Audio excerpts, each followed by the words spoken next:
Welcome back. I hope you all had a chance to check out the virtual exhibit hall while we were on break. Every year at the ISS R&D conference, the STEM panel is an attendee favorite. Space has always inspired student interest in STEM, and the ISS is an incredible platform to facilitate student scientific inquiry and experimentation, providing an authentic connection to space for students, especially young girls and students from diverse backgrounds. Which is why I am so excited to hear our next panel of outstanding ladies to discuss the future of STEM education. Here to lead that conversation is Emily Calandrelli.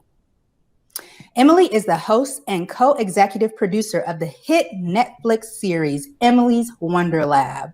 Each episode features Emily and a group of kid scientists as they learn about STEAM through experiments and fun activities.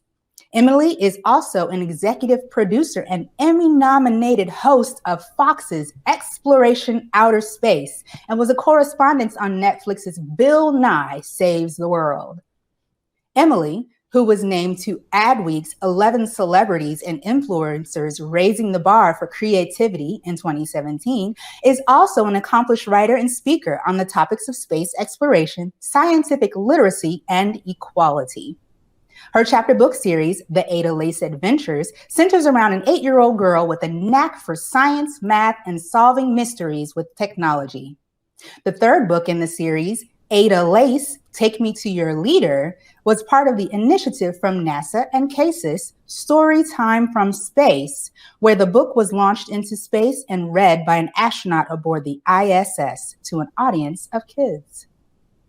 Emily frequently gives talks about the importance of science literacy, the benefits of space exploration, and the challenges for women in STEM careers. Her first two TEDx talks, I Don't Do Math and Space Exploration is the Worst, have garnered over 1 million views on YouTube. Emily attended West Virginia University, where she received a Bachelor of Science degree in Mechanical Engineering and Aerospace Engineering, and MIT, where she received 2 Masters of Science degrees, one in Aeronautics and Astronautics, and the other in Technology and Policy. Go ahead, Emily. All right. It's my honor to bring Emily aboard to moderate this dynamic panel. Do your thing, Emily. Thank you so much, Jennifer. I'm so excited to be with you all here today. We have a really wonderful panel of experts that are going to tell some pretty incredible stories. So the way that this is going to work, we're each going to introduce ourselves for 3 to 5 minutes. And then after that, we're going to take some questions for the panel. I have some questions for all the panel members, and then we're going to take questions from the audience. So as you listen to these stories, think of what questions you'd like to ask our experts. So I'm going to go ahead and tell you a little bit about me. Jennifer did a very good job. That was a pretty wonderful, thorough introduction. But my name is Emily Calandrelli. You may know me on the internet as the Space Gal across social media on Instagram and Twitter and Facebook, and most recently, TikTok. My background, as Jennifer mentioned, is in science and engineering, but today I'm a science TV show host. And that all started with my show Exploration Outer Space, which airs Saturday mornings on Fox and also on Amazon Prime. And as the host and executive producer of that show, I work to cover stories about rockets and spaceships and rovers on Mars and searching for aliens and all the good stuff like that. We work to show that the space industry is more exciting than it's ever been before, but we also showcase some really human stories, like the woman who is one of the only deaf female pilots in the world who dreams of becoming the first deaf astronaut, or the team at MIT's Media Lab, who's working to make space data, specifically satellite data, more accessible to people here on Earth. They're using satellite imagery to help a community in Africa fight an invasive species, or the blind woman at NASA who's working to make all of the research at NASA more accessible to the general public, more accessible to more people, or the story of the 11 deaf men, the Gallaudet 11, who helped NASA get to the moon in the 1960s. That story helped our show win our very first Emmy this year. That was just announced a few weeks ago, so we're really proud about that. But beyond exploration outer space, I have a series of children's books. The Ada Lace Adventures, as Jennifer mentioned, is a 5-book series about a 3rd grader who loves science and mystery and adventure. She solves mysteries with tech and gadgets that she builds herself. One reviewer on Amazon said that it's like a nerdy version of Nancy Drew, which I love. The 3rd book in the series went to space through the incredible Storytime from Space program, where they select children's books to be launched to the ISS and be read aloud by an astronaut. And so now there's a video of astronaut Anne McClain reading my book, like the words that I wrote in space, for all children all over the world. It's viewable on storytimefromspace.com for free. It's just a very, very cool program and a dream come true for me. I have 2 new books coming out next year. One that I wrote after my daughter was born called Reach for the Stars, and another one that I haven't announced yet, but it's a science experiment book inspired by Emily's Wonder Lab. You all are the first to hear about that one, actually. And so I'm excited about that. But beyond the books, my latest and greatest adventure was Emily's Wonder Lab, my own Netflix show. And that one was many years in the works, because ever since I started in this career, I've been pitching science shows to major science networks without much success. And the feedback I got was fairly disappointing, because if you think of these large science networks, and I won't name any names, but you can imagine which science networks I'm referring to, the audience that watches these networks is predominantly male. And so the feedback that I would get, because of course the science shows that I was pitching myself as the host of those shows, they would say, we don't know if our predominantly male audience will relate well to a solo female host. And in one particular meeting, they asked me, do you have a boyfriend or something that can co-host the show with you? Which, is disappointing feedback to get. So you can imagine my surprise when I get the call from Netflix and they say, not only do they want my show, Emily's Wonder Lab, but they're totally fine with me filming this 9 months pregnant, because I was wildly pregnant at the time when I was pitching this. And so now there is a 9-month pregnant lady hosting a science show in 190 countries in 38 different languages on the largest streaming platform in the world. And I don't think I knew the impact that that would have, because I'd hosted science shows before, but this was different. This was a different type of representation to a different type of audience. And I received thousands and thousands of messages from families all over the world thanking me for the show, which was not necessarily the response I thought. That I was excited that people loved the show, but they weren't saying that they were just fans of the show. They were thanking me for the show because their daughters now all of a sudden want to become scientists when they grow up. Here in the States, dozens of girls all over the country dressed up as me for Halloween because they wanted to be a scientist.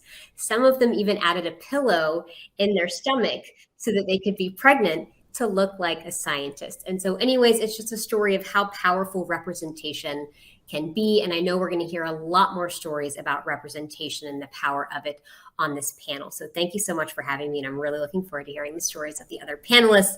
Next up, we are going to hear from NASA astronaut, Dr. Serena Auñón-Chancellor. Serena, go ahead.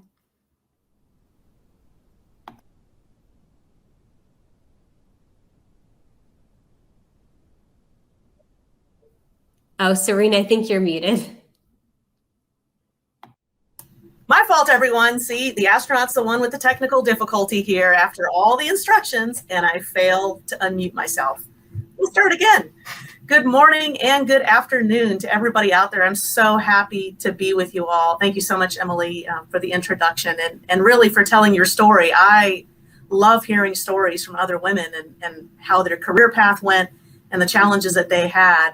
As Emily said, I am an astronaut. I'm also a doctor. You can see the white coat right behind my head there, hanging up on the door. So I see patients and in the hospital and in the clinics, and I love it.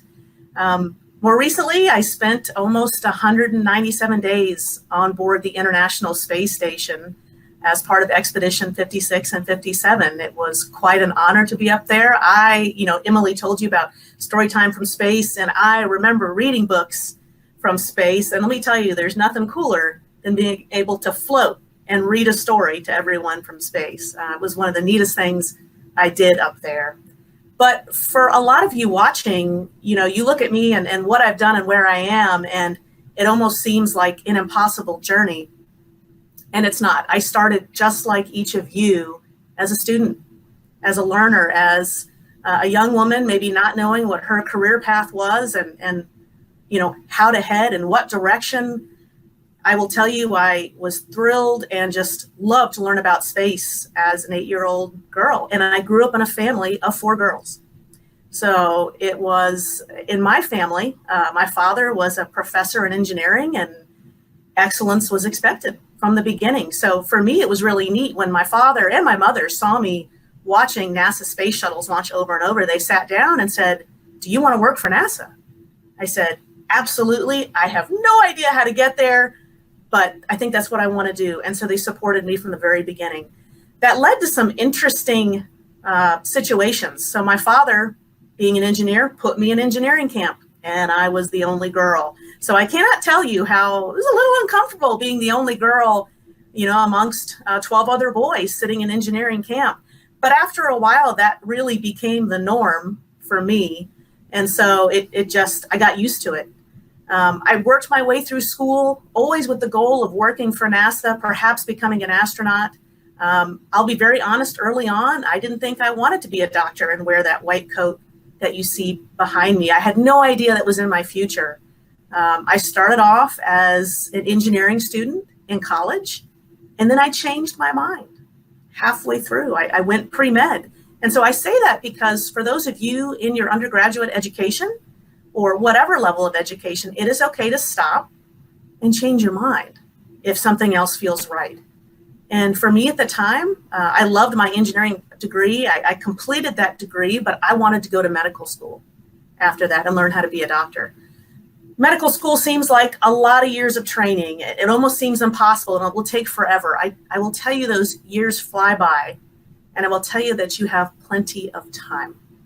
There's no rushing. You do what you do and do what you love. And I loved learning about medicine. Somewhere towards the end of medical school, I learned that there was actually medicine in space. I learned about a field called aerospace medicine and where the training programs were.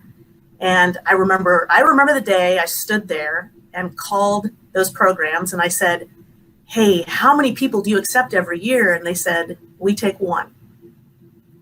And I could have put a limitation on myself. I could have said, "There's no way. 1 person they take a year." But, an old boss once told me, you have to throw your hat in the ring. You have to try. And so I tried and I got in.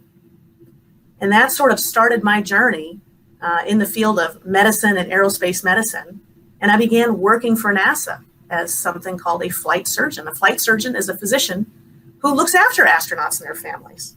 And I spent a lot of time in Russia, all over the world. I mean, it was an amazing journey. And then I thought, I need to go for it. I'm going to apply for the astronaut corps.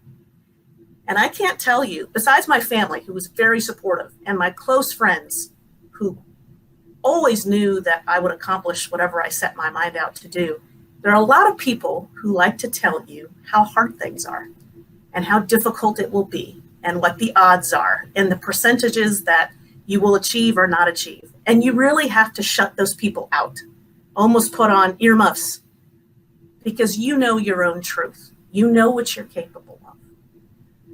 And yes, the odds are difficult when you apply to the Corps, but if you don't believe up front that you can do it, then you never will make it. It has to be true up here in your mind first. You have to believe it. So I came into the astronaut corps. I was really honored to join the 20th class of NASA astronauts in 2009 and spent many, many years training before my first flight to the International Space Station. And I will tell you that journey along the way almost is better than the actual mission when you get to fly, because of the people you meet, the things you learn about yourself, how you develop as a person. And so I actually really appreciate Emily telling that story when she was pregnant, because I think a lot of young women believe that in order to have it all or to accomplish these great things, that they can't do other things that might be important to them. And I will tell you that you can have it all. You can be an astronaut, you can be a scientist, you can be a researcher, you can have a relationship, you can be a mother. And these are all very important things. So don't place any limitations on yourself as you proceed with your career or whatever you choose to do. And so a lot of people ask, what were the biggest lessons you learned, and what would you like to share about your career path with students listening? And the first thing is, don't place limitations on yourself and don't let others do it for you, because they will. And expect greatness. Expect greatness from yourself from the beginning, because if you don't, you won't be able to achieve what you want to achieve. Your parents, your friends, those who love you, expect greatness from you all the time. And you just have to walk around like you're the best thing out there. And you'll be able to achieve everything you ever dreamed of. So thank you for letting me do that introduction, even with my IT flub at the beginning. I'd love being able to connect with everybody out here, and really happy to take part in this panel today.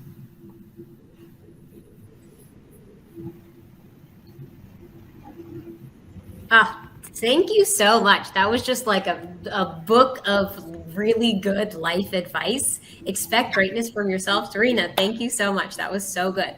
Okay, so next up, we are going to hear from Gitanjali Rao. She was Time Magazine's first ever Kid of the Year. I'm sure you've seen her face. I'm so excited to hear her story. She was recognized with this amazing award because of her achievements as a scientist and innovator. Gitanjali, welcome to the floor. Hi, thank you for having me. I appreciate it. So I'm going to keep this fairly short. However, my journey started at the ripe old age of 4 or 5, which, I really discovered my passion for not only science and technology, but making the world a better place using science and tech. And so I would say day in and day out at the dinner table, our family was always talking about problems we saw in the community, right? But every, single piece of news affected me in a way that it didn't everyone else. I wanted to look at the world in a perspective in which I could make a difference as someone who was 4 or 5 years old. And I put my mind to it, and I started to look at the world in a way that a lot of other kids did it.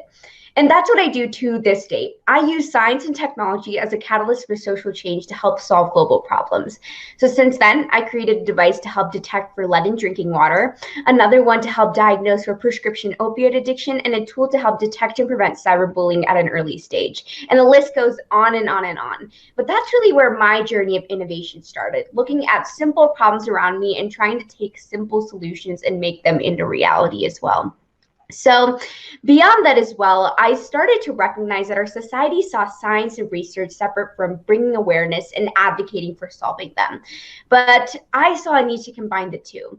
And I'm a strong believer of saying that there's no use of a solution without consumers knowing why it's needed. And there's no use in raising your voice for a problem when you're not a part of the solution. And I started to put out the message that no matter your age and no matter your talent, we can't complain of a situation at hand if we're not a part of the solution.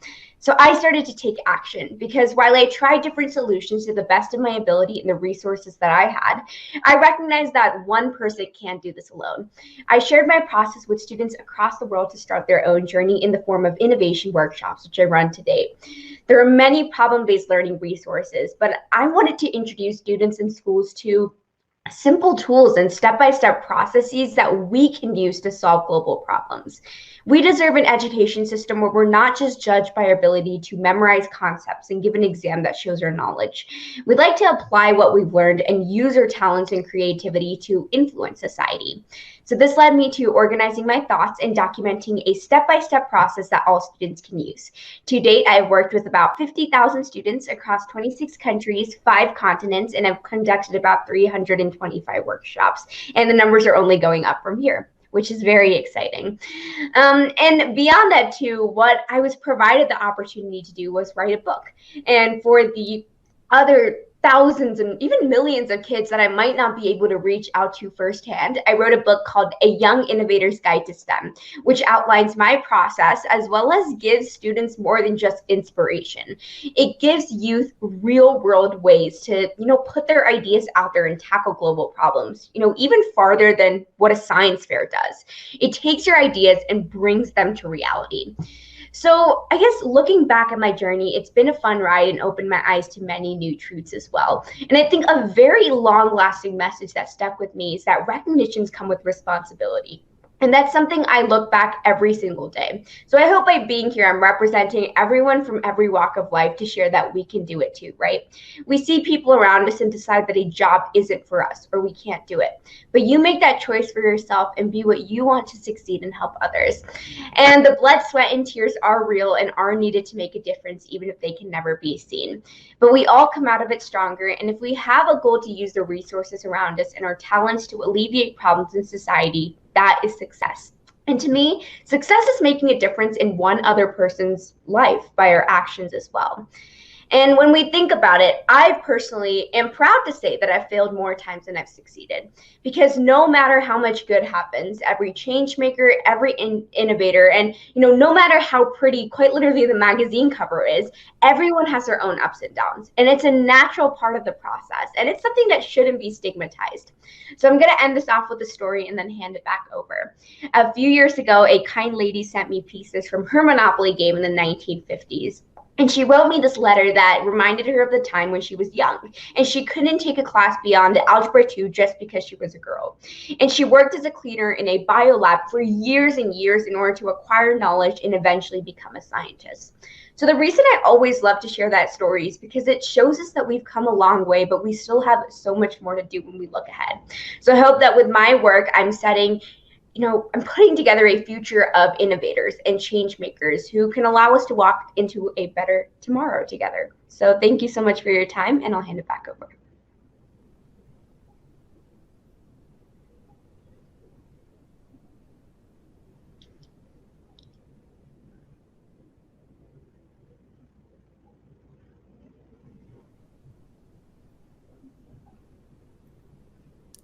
Oh my gosh, Gitanjali, I feel like all of our jaws are on the floor right now just by how incredibly impressive you are as a human being.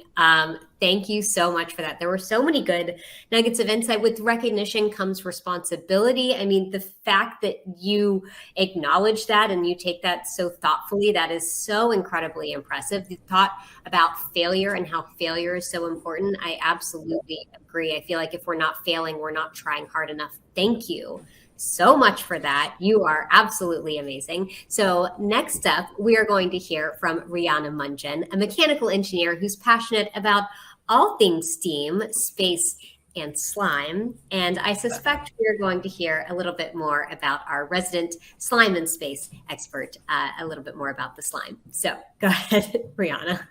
Thank you. Wow, this is a pretty incredible group of women that I am surrounded by. And I think what has been really heartening is everyone's story that I've heard so far, I have seen myself in all of them. And I think that is true for many young people, women, and BIPOC folks who are trying to enter into STEM. I'll just give a little bit about my history because I've had kind of maybe, I don't know, it feels a little bit like an unusual journey, but maybe it's more like what most people go through. So I had teachers and my parents really pushed me into going into science and technology. They just saw something in me that I had the brain that could work on these problems and to solve problems. And, I went into mechanical engineering not because I had anybody telling me, or I didn't have anyone around me that was an engineer. I knew no engineers growing up. My parents didn't go to college. And it was this whole thing where I had a teacher who looked at me and said, you should be a mechanical engineer. So I, honestly, I looked up what the salary was and I said, great, that sounds good. I'll just see what it's all about. And I just fell in love with the problem solving. my challenge was, I was a first-time college student. I struggled in that different setting. There were some aspects that weren't my learning style. And, one thing that you don't really prepare for is how intense your life can be with, living on your own and having your relationships and having all the responsibilities and studies. And I ended up dropping out during my first go at college, so I felt that failure early on, and I felt like I didn't belong. And, after working for a couple of years, I felt the ceiling of where I could go without a degree. And I missed being in that space where I could study engineering. And it took me a couple years, but I ended up going back in my later 20s to finish my mechanical engineering degree. And my original thought was, I'd go into something really practical, go into green building design. I've always thought about NASA, and but I just didn't feel like it was a space for me. I didn't know, I knew very few engineers. The engineers that I worked with at my university, they were predominantly men, they were mostly white. So I just didn't see myself in these spaces, and I really struggled to grasp with those concepts. But I ended up getting involved with this project in 2017. I'm sure you could all remember the eclipse that was happening. I'm based in Oregon, so we got a front row center view of the eclipse that was happening. And my advisor, my graduate school, who ended up being my graduate school advisor, invited me to join this program to send weather balloons into the stratosphere to take photos of the eclipse. That was the beginning of my NASA journey. This was a program that was sponsored by the organization. And during that project, I was able to be a leader. I was able to use every aspect of my education. And we had the most successful, beautiful photo of the eclipse happening in the stratosphere. And that moment was like, oh, this is where I belong. This is where I can be there. I can make a difference here. And so I decided to pursue my master's, which was all funded through NASA projects. Emily mentioned slime, but I, started with how can we better water plants in space? There's a lot of challenge, trying to figure out, how do you move liquid in a zero gravity environment? So I studied, my focus of my study for my graduate degree was microgravity, capillary fluidics. How do we get the water from point A to point B, and using as little energy, using as little work as possible. So I started by, how do we water plants? And then that led to, okay, well, we need to move other liquids. How do we better process urine in space? What are the fundamentals of evaporation in space? There are all of these different questions that I was trying to answer during my master's degree, which then led to the most exciting, childhood dream fulfilling project where what happens when you send Nickelodeon slime into space? So our lab partnered with Nickelodeon, and we sent 6 liters of that very viscous green slime to the space station. And we developed these demonstrations for the astronauts to, just to see what happens. We had no idea. So not only did the astronauts make a very big mess and had quite a bit of fun, we got a lot of scientific insight as to how do these free-flowing, highly viscous liquids work. And, the astronauts did experiments like they created these giant bubbles and filled them with air and popped them. They filled water balloons filled with slime, so slime balloons, and popped them to see what would happen. They shot slime at each other through syringes. They tried using ping pong paddles to knock it back and forth. It was this incredible scientific discovery. We were watching it real time. We were watching the astronauts learn how this liquid moved in space.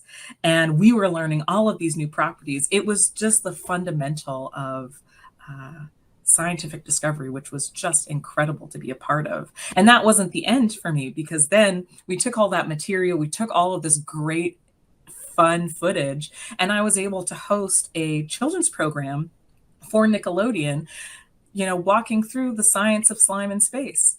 So here I was, 5 years before, not feeling like I had a place in this environment. And now I have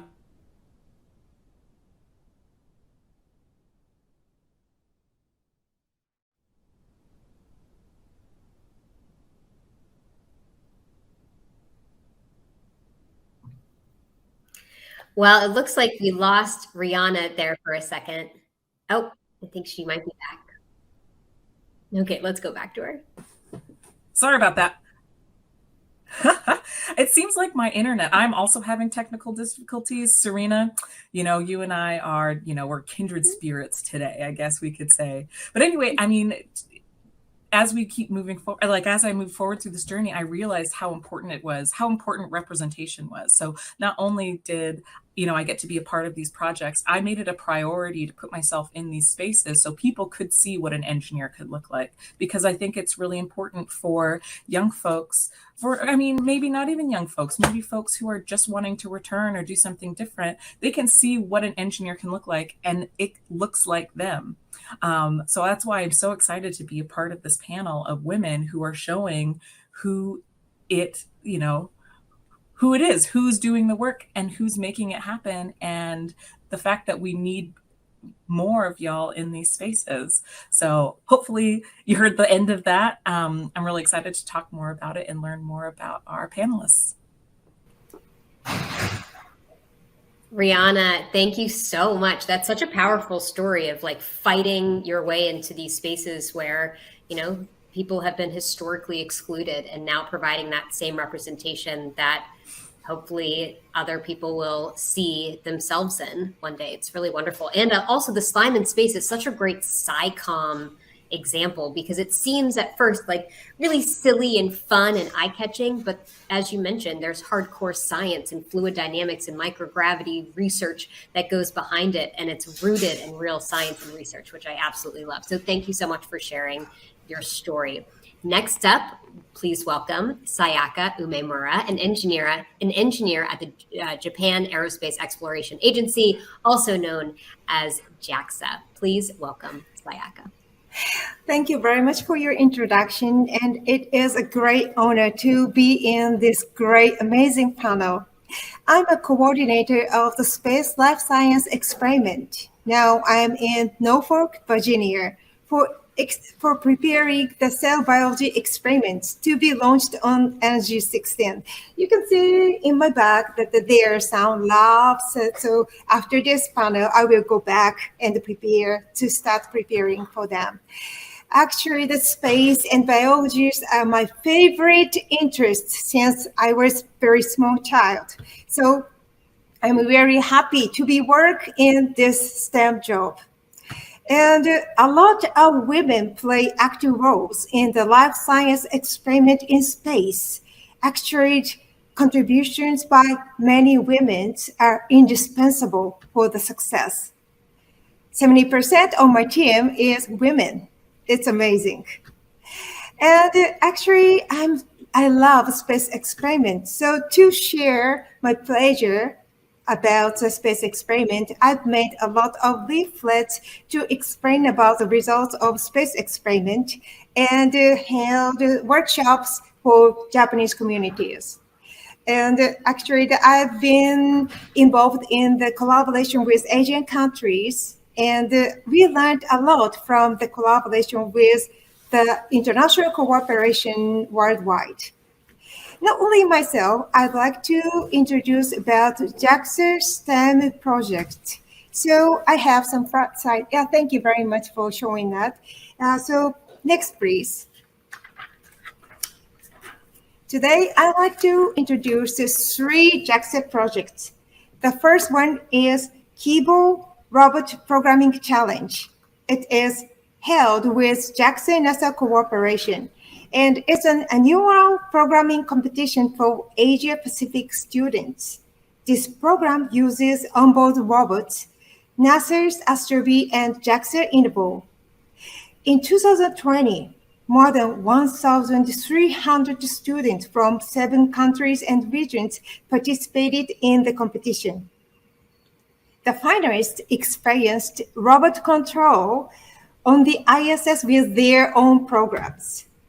This year, a second competition is underway with the final round being held in September. The advantage of this project is that everyone can join this project with just a PC and the internet connection. So no need for experience or knowledge. So that's why there are a lot of participants from Asian Pacific region. The second project is Asian Health in Space, AHIS.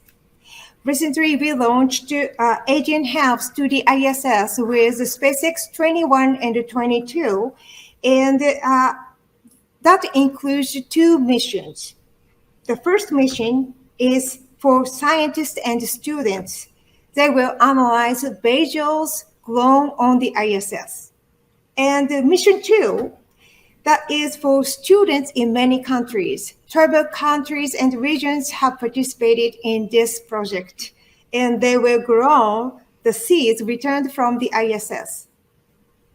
Plant cultivation experiment is very good for learning the difference between the difference of the gravity between the space and on the ground.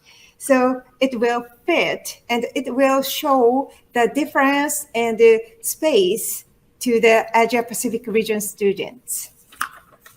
The third project is small satellite deployment. And that's for JAXA has released 33 satellites from 24 countries. And those satellites of 15 countries are the first. And that aroused a lot of interest in space development and utilization in those countries. We've continuously provided small satellite deployment opportunities worldwide in collaboration with the United Nations. And this year, we started Kibo Cube Academy, where to learn how to develop satellites. So it covers not only education, but also practice. So all 3 projects focus not only on STEM, but also sustainability, the SDGs. No need for experience, a wide range of age groups, and the coverage from education to practice. We hope that those STEM projects will support the future space generation. Thank you.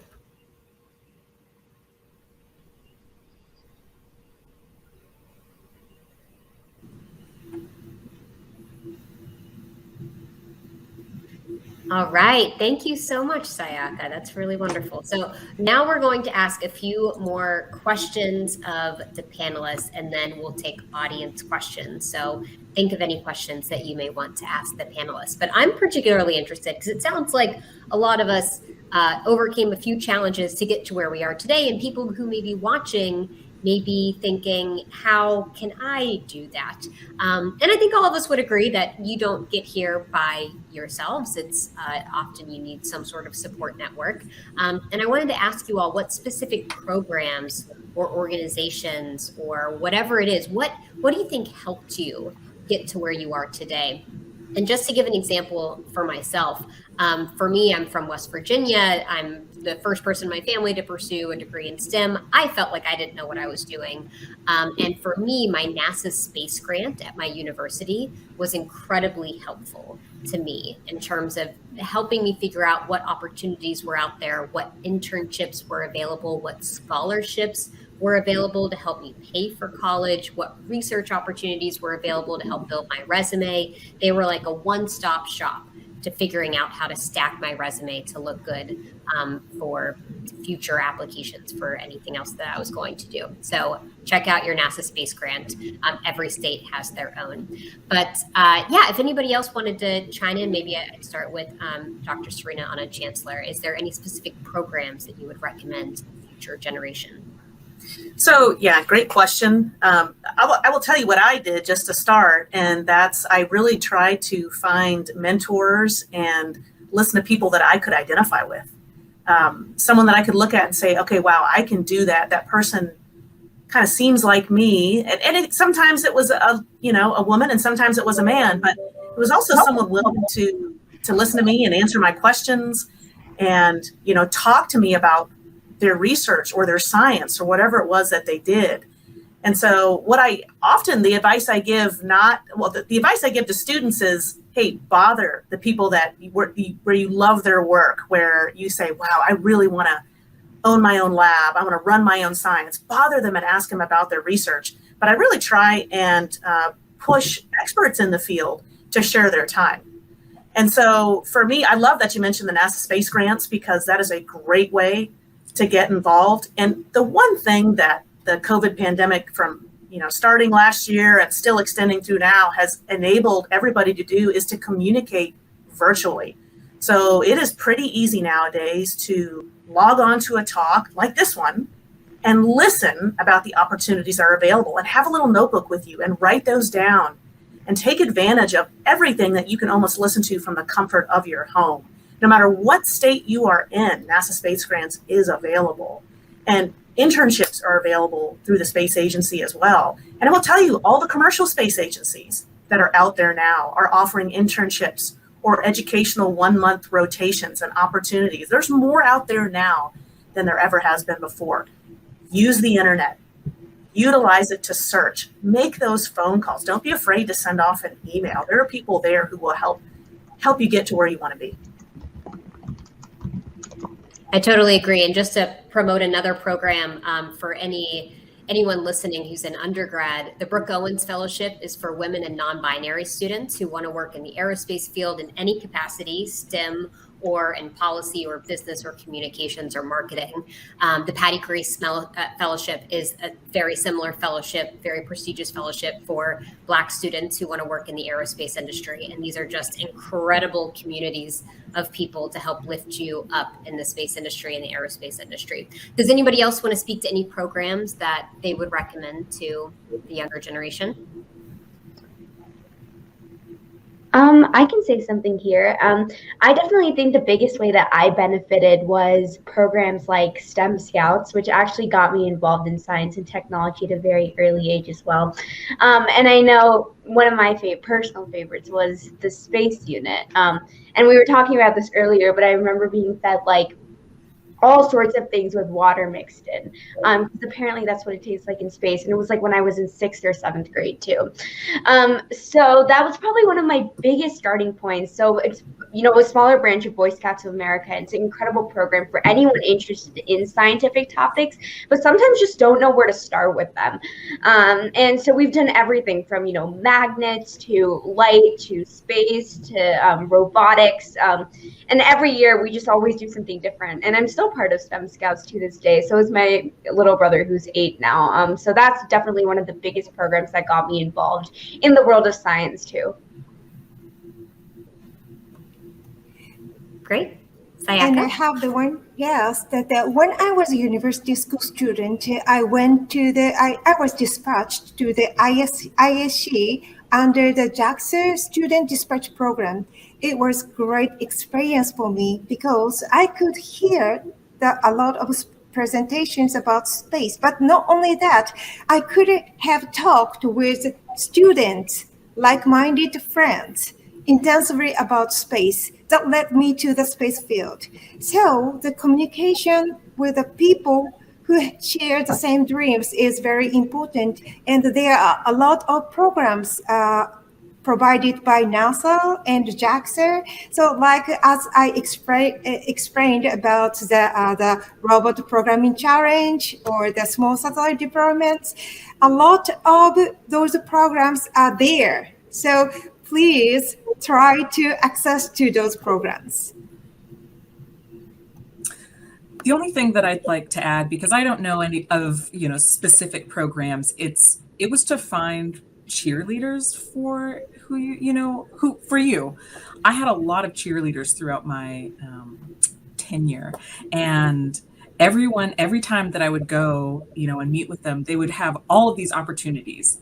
Those folks just knew exactly what was going on, and their advice was to just show up, because so many people self-select out of these programs, all of these great programs that have just been mentioned. A lot of people decide, no, maybe it's not for me because I'm not good enough, or for any reason.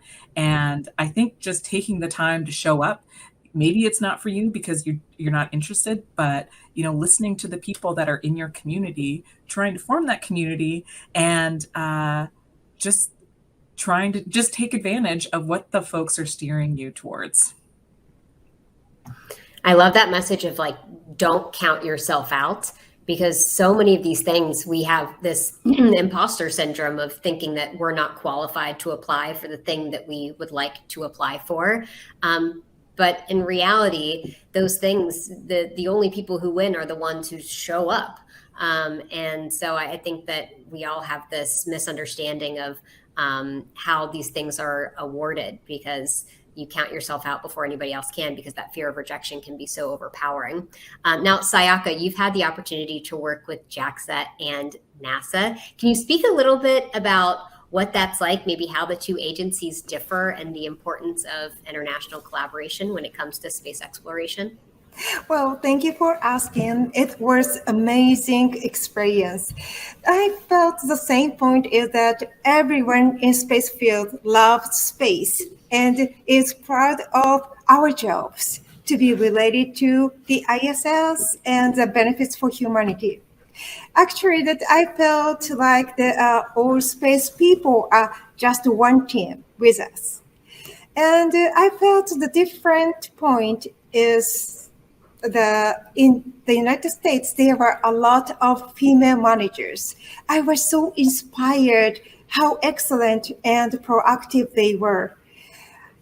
Actually, my current boss is a female, very great female. However, unfortunately, in Japan, there are still very few female managers.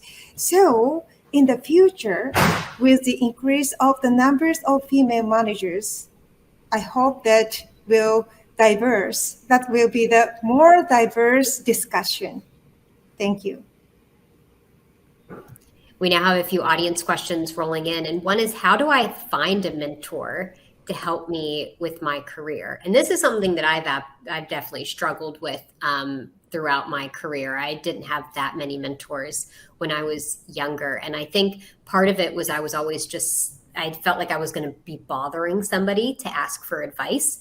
And what I've realized as I've gotten older and become a mentor of younger students is that it's actually pretty flattering when younger people ask for your wisdom and advice. And I thought that I was going to be annoying asking them for, advice on whatever I was doing. But in reality, most people are willing to give a few minutes of their time to offer advice. And that's something that I would let the younger generation know. But does anyone else want to speak on best practices for how to find a mentor in your career? Yeah, I'll say a couple words. I love what you said, because I love to tell, especially young women, bother those people. Ask them questions. I think they, you brought up two things, Emily, which I thought were great. One, imposter syndrome. And for those of you who don't know what imposter syndrome is, it's just this fear that we all have, even most of us on this panel, that someone's going to find out we're not as smart as they think we are. And it's just a fear that maybe you're not good enough and you won't be able to achieve the things you want. And it can be pervasive and something that maybe holds you back from doing the things you want to do. And you have to fight it constantly. And so, especially young women, I feel this is something we struggle with, and we won't go for those opportunities. And so when you're looking for a mentor, your mentor doesn't have to be in the field that you want to go into. Sometimes a mentor is just someone who keeps encouraging you and tells you that you're good enough and tells you to go for that opportunity. If I were to look at the mentors that I still use today and have for the past 25 years, they're not astronauts, they're not scientists, but they're people I trust. And they're people who believe in me and that I still go to when I'm not sure what to do. And so look for someone who believes in you and is happy to help you work through problems or help you decide what to do or what path to go on. That's what makes a good mentor. And they are in high schools and in colleges and in industry and all over the place. And it could be your next door neighbor. You just don't know. But you'll know it when you find it because it feels right. I love that. Does anyone else want to speak on mentors? I think starting with, who is in your community, actually finding a person who should be your mentor. For me, it started with teachers. There were certain teachers that I vibed with, certain teachers that were my biggest cheerleaders. And that's where I started. I had teachers that said, this is what you should be doing. I believe in you. But then they had a larger network. So when I would be interested in something, so I started becoming interested in green buildings at one point in my studies. So my teacher connected me with another person who was in industry. And, then I got to a point where, no, I'm not as interested.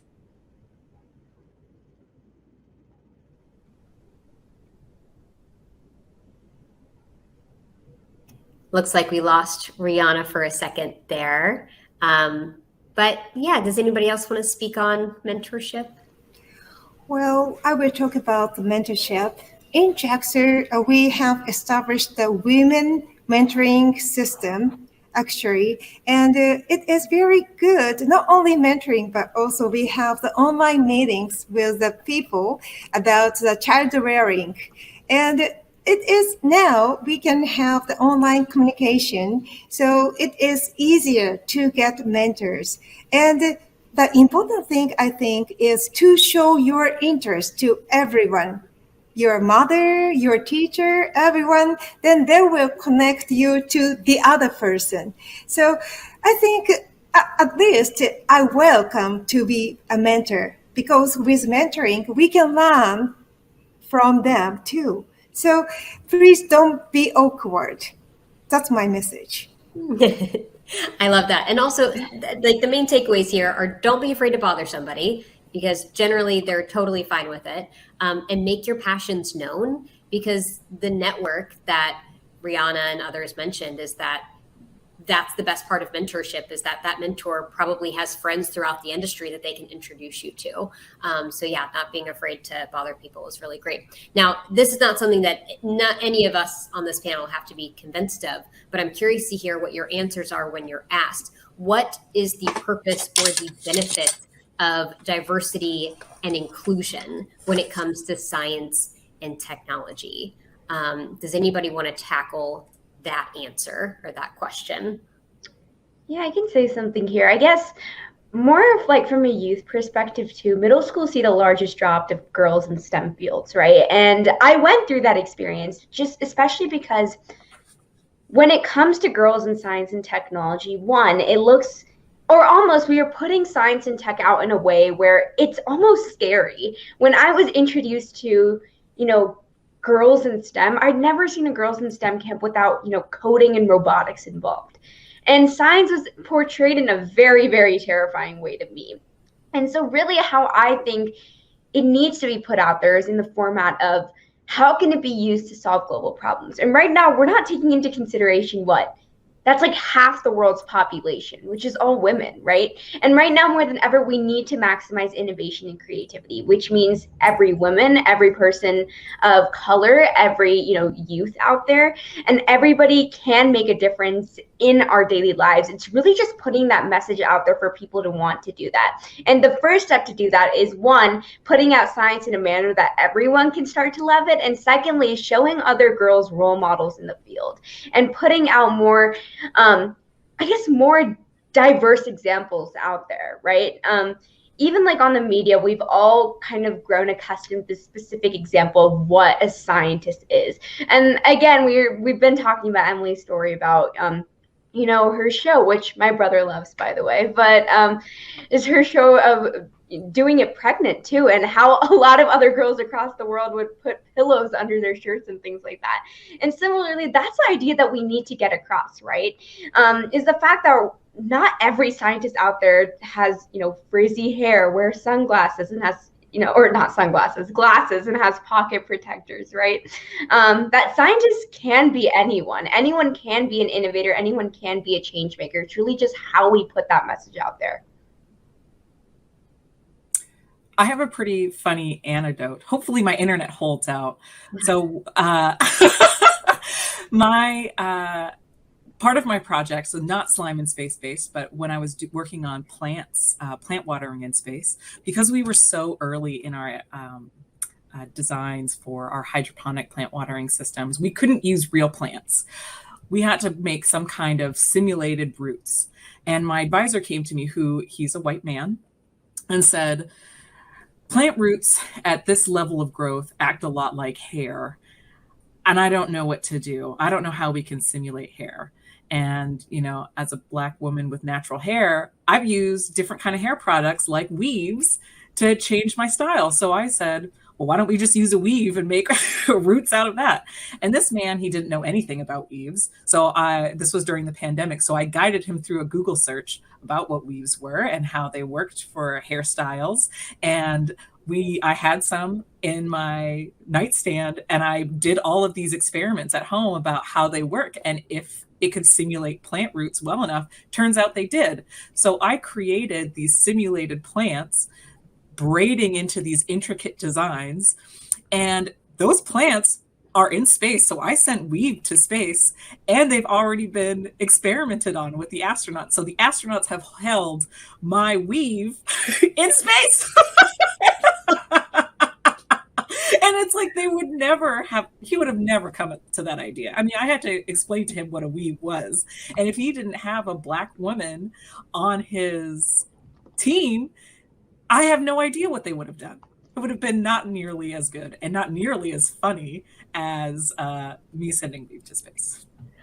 This is my favorite story I have ever heard. This is exactly it. I mean, and like when you step back from it, it's the purpose of having people with different backgrounds and different experiences at the table solving a problem is that you're all looking at the problem from different angles and you're coming to it with different solutions and ideas from your own lived experiences. And that improves innovation. That makes science and technology better. And so when you exclude people with different types of experiences, you're hurting innovation. You're making that technology worse. If you are designing science and technology that's meant to be used by everyone, you need people with different experiences at the table influencing its design.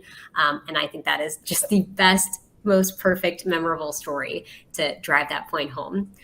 Does anybody else want to speak on that topic? That I know we only have a few more minutes left of this panel, unfortunately, but that's a really, really wonderful one. Rihanna, I was really hoping to hear more from you about, so the slime in space example, as I mentioned before, I think that's just the perfect SciComm example of something that is so fun and eye-catching and especially really great for younger kids, but is rooted in real science. Do you have any advice for how scientists and engineers in the field can help make their research more accessible to the general public, perhaps even more accessible to kids, to the younger generation?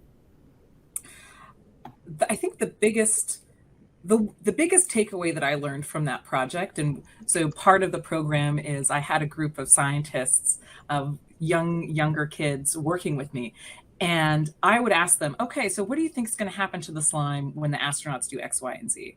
And they understood the concepts. Like I was amazed at these third and fourth graders who, might not have had the language. They might not have known the words hydrophobic or viscous, but they had the scientific inquiry and the scientific mindset that they just got it. They got it as a young kid. So, I think a big part of it is not being afraid to introduce these topics. They may be complicated, but folks get it. A lot of people get it, especially at those younger ages. So first of all, it's not being afraid to introduce those topics, and then working with people who can help you distill that information in a really friendly way so that it's digestible for kids. Because a lot of the stuff that we're all doing is very interesting and people are really excited about it. But if you can't talk about it in a way that everyone can access it, you're just going to create those barriers and make it seem like, oh, maybe I'm not smart enough to understand because I don't know these big words. But at a fundamental level, everybody kind of gets it. Yes, absolutely. And I think making sure you're meeting people where they're at, especially when it comes to the language that you choose to use to describe something, is so key. Well, that's all the time that we have today. Thank you so much, ladies, for this incredible panel. I'm so proud to be on the same screen with all of you. And now we are going to bring back Jennifer Scott Williams to close us out. Oh my goodness. That panel was fantastic. A big thanks to Ms. Calandrelli and all of the panelists, Uma Murasan, Dr. Anand Chancellor, Ms. Rao, Ms. Mungan. I think we're all a lot more hopeful about the future. And since this is the final panel of the conference and we're all powerful women in STEM and space, I think it deserves a special finisher. If you have your glasses handy, I propose a toast. Hey, folks online, hey, you can join us too, okay? Let's see, whatever's in your glass. Coffee, tea, water, vodka, no judgments, no judgments. Just lift it high, okay? Come on with this. I would like to honor all of you ladies for all you have done to promote STEM in women and girls, and for all of your contributions to science and space exploration with NASA and the ISS National Lab. I also honor all of the women and men too that put in the hard work and long hours to create and prepare experiments in labs around the world, propose the research, and even get the research from Earth to space and back. Thank you, and cheers to you. Cheers. All right. That was tasty sip. Tasty sip. Speaking of the future, the ISS National Lab has an exciting new STEM education opportunity they will be announcing this fall. Here's a short video to tell us more. Hi, I'm Michael Roberts, Chief Scientist of the International Space Station National Laboratory. Dedication, service, leadership. Many words describe Lieutenant General James A. Abramson, U.S. Air Force retired. From his days as a student at the Massachusetts Institute of Technology to his distinguished service in the United States Air Force, Lieutenant General Abramson grew in renown and respect, rising to key positions within the Air Force and NASA. In 1984, upon the request of President Reagan, Lieutenant General Abramson served as the first director of the Strategic Defense Initiative until his retirement from active service in 1989. Since his retirement, Abramson has kept very active, maintaining leadership positions within a variety of aviation industry companies and serving on the board of directors for GOI Corporation and Global Relief Technologies. NASA awarded Lieutenant General James A. Abramson an Exceptional Public Achievement Medal for his contributions to NASA and the nation during his time as chair of the board of directors and interim executive director of the International Space Station U.S. National Laboratory. Lieutenant General Abramson continues to serve our nation to inspire us today. In this spirit, it is our pleasure to announce the creation of the James A. Abramson Space Leader Fellowship at the ISS National Laboratory. In tribute to him, we acknowledge the excellent example he provides, and we honor the continuing legacy of Lieutenant General James Abramson. Through this fellowship, we seek to provide opportunities for tomorrow's leaders in the aerospace industry. The fellowship, to be announced this fall, will promote the communication of scientific discovery and technological innovation, provide insight into U.S. leadership in commercial space, and help to inspire the next generation of explorers and innovators. An extraordinary opportunity named in honor of an extraordinary man. Thank you, General Abramson, for all you have done for our nation. To find out more information about the fellowship, check out the ISS National Lab website at www.issnationallab.org.